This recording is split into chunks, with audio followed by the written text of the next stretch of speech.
Oke baik, perkenalkan saya Hafsya Nabila Putri dari PSKM 24A dengan NIM 4243210037. Di sini saya akan menyampaikan materi Pancasila pada bab kedua dengan judul Pancasila dalam Kajian Sejarah Bangsa Indonesia dengan dosen pengampu Dr. Muhammad Irfan, MOR. Yang pertama, pengertian dan pentingnya Pancasila dalam kajian sejarah bangsa Indonesia. Pancasila adalah dasar negara Republik Indonesia yang menjadi pedoman dalam kehidupan berbangsa dan bernegara. Secara etimologis, istilah ini berasal dari bahasa Sanskerta, panca berarti lima dan sila berarti prinsip atau dasar. Pancasila memuat nilai-nilai fundamental yang mencerminkan kepribadian bangsa Indonesia seperti ketuhanan, kemanusiaan, persatuan, kerakyatan, dan keadilan sosial. Sebagai ideologi nasional, Pancasila berperan penting dalam menjaga persatuan bangsa yang majemuk dan menjadi landasan moral dalam pembangunan nasional. Adapun nilai-nilai Pancasila dalam perjuangan bangsa Indonesia, yang pertama ada gotong royong. Nilai gotong royong telah menjadi fondasi dalam perjuangan bangsa, mencerminkan semangat saling membantu dan kerjasama saat menghadapi berbagai tantangan, baik dalam pergerakan kemerdekaan maupun kehidupan sehari-hari. Yang kedua ada keadilan sosial. Prinsip keadilan sosial berperan penting dalam memperjuangkan hak-hak rakyat, menciptakan kesetaraan dan memastikan setiap warga negara mendapatkan perlakuan yang adil, terutama dalam konteks pembangunan masyarakat. Dan yang ketiga, kemanusiaan.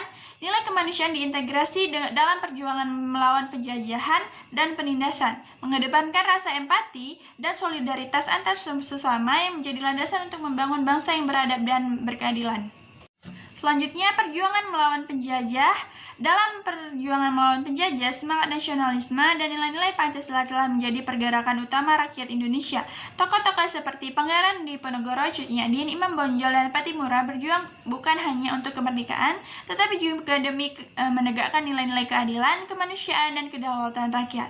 Semangat persatuan dan gotong royong memperkuat perjuangan rakyat melawan penindasan kolonial.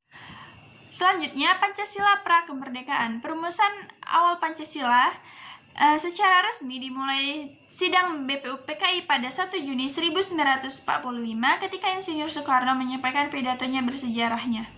Dalam pidato tersebut, Soekarno mengusulkan 5 dasar negara, kemudian disebut Pancasila. Setelah melalui pembahasan lebih lanjut oleh Panitia 9, lahirlah Piagam Jakarta pada 22 Juni 1945 yang menjadi cikal bakal Pancasila sebagai dasar negara Republik Indonesia. Kemudian Pancasila era Orde Lama. Penerapan Pancasila di Soekarno pada masa Orde Lama yaitu 1945 sampai 1966, Pancasila dijadikan pedoman hidup bernegara namun sering dimaknai sesuai kepentingan politik penguasa. Presiden Soekarno memperkenalkan konsep Nasakom yang berupaya menyatukan nasionalisme, agama, dan komunisme.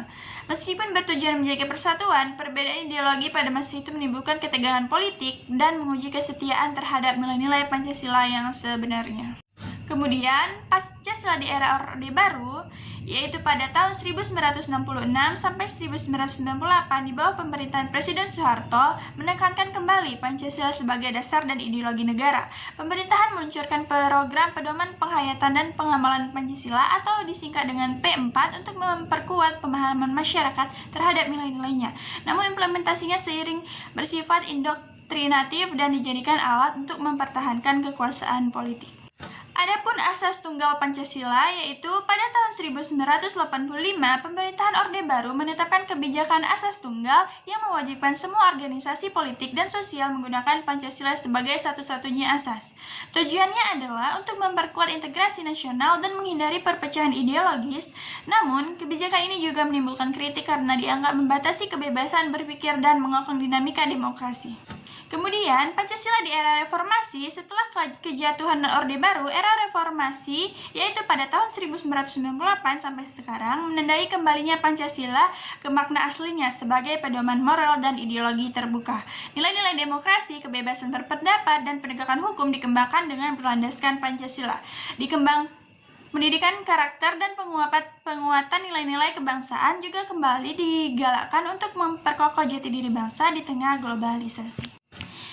Jadi, kesimpulan dan relevansi Pancasila saat ini yaitu Pancasila tetap relevan hingga saat ini sebagai pedoman hidup bangsa Indonesia. Di tengah tantangan globalisasi, kemajuan teknologi, dan perubahan sosial, Pancasila menjadi pegangan moral dan menjaga persatuan, toleransi, dan keadilan.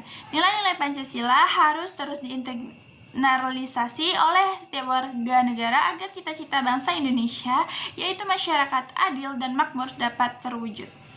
Sekian dari video saya, terima kasih.